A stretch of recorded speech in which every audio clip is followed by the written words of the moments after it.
हिंदू धर्म में पुनर्जन्म का सिद्धांत आत्मा की अमरता पर आधारित है।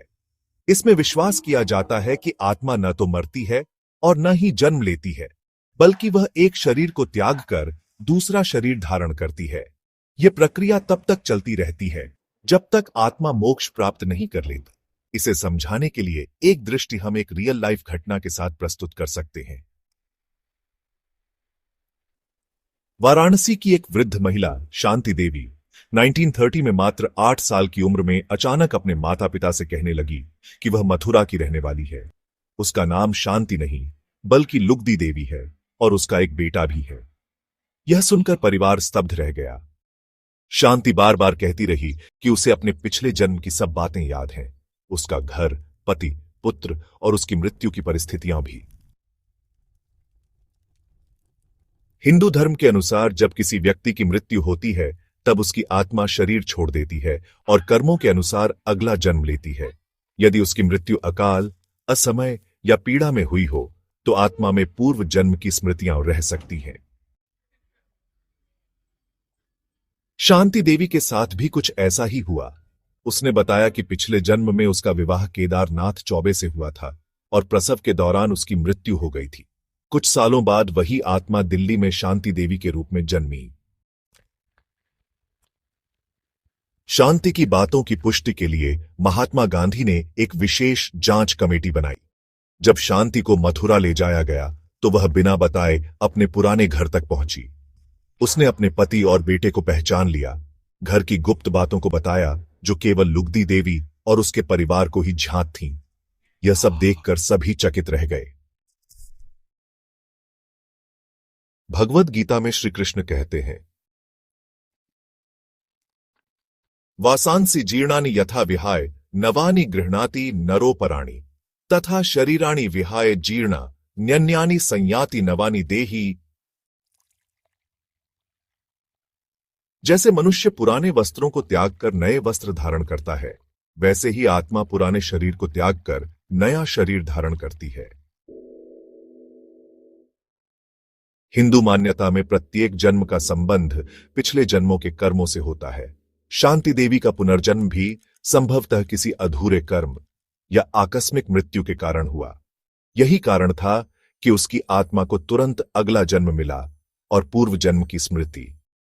डॉक्टर इयान स्टीवेंसन नामक एक अमेरिकी वैज्ञानिक ने 40 वर्षों तक 2500 से अधिक पुनर्जन्म के मामलों पर शोध किया। उन्होंने पाया कि कुछ बच्चों को अपने पिछले जन्म की बातें याद रहती हैं। शरीर पर पिछले जन्म के घावों के समान जन्म चिन्ह पाए गए। बच्चों द्वारा बताई गई घटनाएं, स्थान, लोगों की पुष्टि की गई। स्वर्णलता मिश्रा, मध्य प्रदेश, भारत। 1950 में जन्मी लड़की ने कहा वह बांग्लादेश के शब्बीरपुर गांव की निवासी थी। अपने पिछले माता पिता का नाम, घर का नक्शा, यहां तक कि गांव का रास्ता तक बता दिया। जांच में सब कुछ सच पाया गया। बच्चा बोला, मैं पिछले जन्म में ट्रक ड्राइवर था, दुर्घटना में मरा था। उसने ट्रक का नंबर तक बता दिया। जांच में वह ट्रक और ड्राइवर की मौत सच निकली। तिब्बत में लामा यानी गुरु की मृत्यु के बाद विशेष साधक बच्चे में आत्मा के पुनर्जन्म को खोजते हैं। ऐसे कई लामा बच्चों ने अपने पूर्व जीवन की वस्तुएं और स्थान पहचाने हैं और दलाई लामा स्वयं 13वें दलाई लामा का पुनर्जन्म माने जाते हैं। कैमरोन मैकाले, स्कॉटलैंड का एक 5 वर्षीय बच्चा अपने पिछले जीवन की बातें करता था। उसने कहा, मैं बर्रा द्वीप पर रहता था, समुद्र के पास, और मेरा एक कुत्ता था। बर्रा जाकर देखा गया तो उसकी हर बात सच निकली। पुनर्जन्म के कुछ संकेत होते हैं। पहला, छोटी उम्र में किसी विशेष भाषा या स्थान की पहचान। दूसरा, पुराने लोगों या स्थानों से गहरा जुड़ाव। तीसरा, अनजान स्थानों का नक्शा बताना। चौथा, बिना सिखाए ज्ञान या कौशल होना। और पांचवां, विशिष्ट जन्म चिन्ह, पिछले जीवन के घावों से मेल खाना। हिंदू धर्म में अंतिम लक्ष्य मोक्ष है, जहां आत्मा जन्म मरण के चक्र से मुक्त हो जाती है। गीता में श्री कृष्ण कहते हैं, मृत्यो संसार सागरात मुक्तः भवति मम भक्त। मेरा भक्त जन्म मरण के इस संसार सागर से पार हो जाता है। पुनर्जन्म हिंदू धर्म की आत्मा के चिरंतन अस्तित्व की धारणा को पुष्ट करता है। यह सिर्फ एक धार्मिक सिद्धांत नहीं, बल्कि वास्तविक अनुभवों और वैज्ञानिक अध्ययन से भी प्रमाणित होता है। भारत, नेपाल, तिब्बत, अमेरिका और यूरोप में सैकड़ों ऐसी घटनाएं दर्ज हैं जो आत्मा के पुनर्जन्म के अस्तित्व को प्रमाणित करती हैं।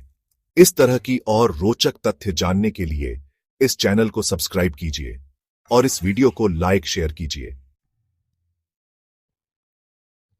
धन्यवाद।